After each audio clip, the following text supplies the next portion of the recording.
também um romano. E sendo assim, ele já tinha saído da sua terra. A visão de Paulo era um pouquinho mais ampla. Você vai perceber a dificuldade dos discípulos quando Jesus manda ele se retirar para pregar para todo mundo, como lemos aqui, ide por todo mundo. É quando Jesus apresenta uma visão para Pedro. Pedro está em cima da laje e ele tem uma visão. Ele vê um cordeiro que desce em cima envolto de um manto, e ali Jesus diz para ele, pega ele e come. Quando Jesus manda que ele coma aquele cordeiro, ele diz, eu não posso comer algo que é imundo. Jesus diz para ele, não diga que é imundo aquilo que eu santifiquei. Quando Jesus traduz em palavras para ele, Jesus está dizendo, saia do arraial e vai orar por alguém, porque lá tem alguém que jejua e ora. Ele nunca foi na igreja,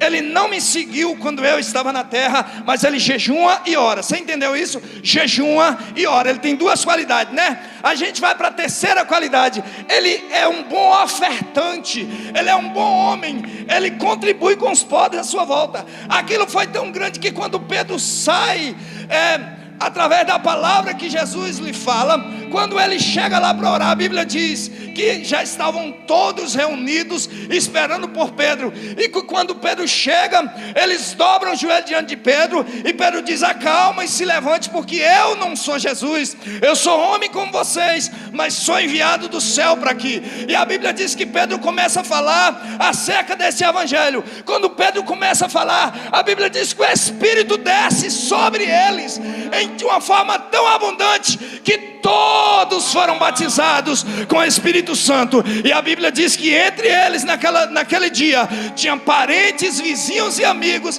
que estavam na casa daquele homem caridoso. Então aqui o evangelho começa a sair das quatro paredes, mas os discípulos não entendiam isso. Os discípulos, quando era para sair de Jerusalém, eles temiam. Quando Deus levanta Paulo, ele disse, Paulo, eu não te quero aqui, eu quero que tu levanta, que tu atravessa as águas e que tu cai na terra e vai fazer a minha missão, porque eu estou contigo. A minha vontade nesta noite, o meu desejo do homem espiritual nesta noite, é que Deus levantasse aqui pelo menos uns 5 missionários, que dissesse, Senhor, eu vou abrir mão da minha pátria e vou me levantar como missionário para a tua obra. É claro que quando a gente fala isso dá um frio, né? Dá um temor terrível, mas é gostoso fazer a obra de Deus, não é? A gente conhece as histórias de Paulo caminho afora. Enfim, o nosso Deus é fiel para ser com seus missionários. Aleluias.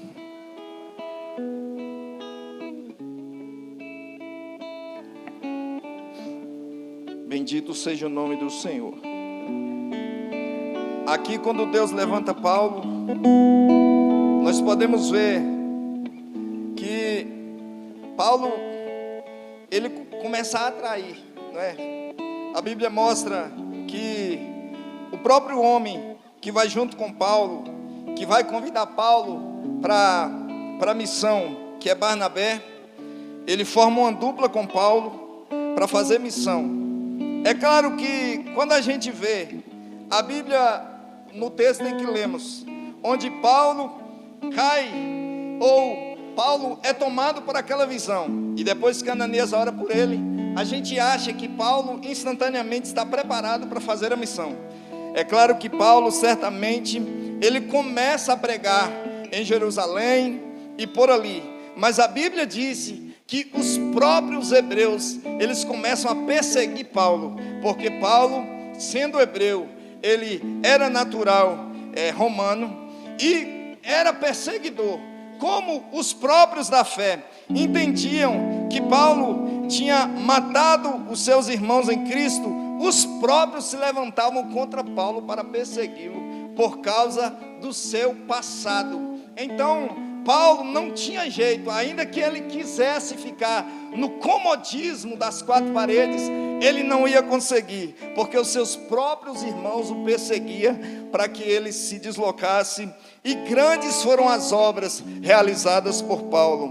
Semelhante a Paulo, nós temos alguns outros, por exemplo, temos Timóteo, que foi filho na fé de Paulo, temos outros que levaram o mesmo evangelho da fé com Paulo, mas contudo, Paulo foi e continua sendo um espelho para nós aqui nesta terra. Agora, como eu não me estendi aqui na história de Paulo, eu vou me ater um pouco aqui sobre as religiões daquela época. Aqui, como nós vimos, é claro que o farisaísmo, por exemplo, Paulo, antes da fé era um fariseu, essa linha aqui, tem vários sobrenomes que vêm no meio deles. Por exemplo, cristianismo, nós que somos cristãos, temos outras linhas que seguem dentro deste título.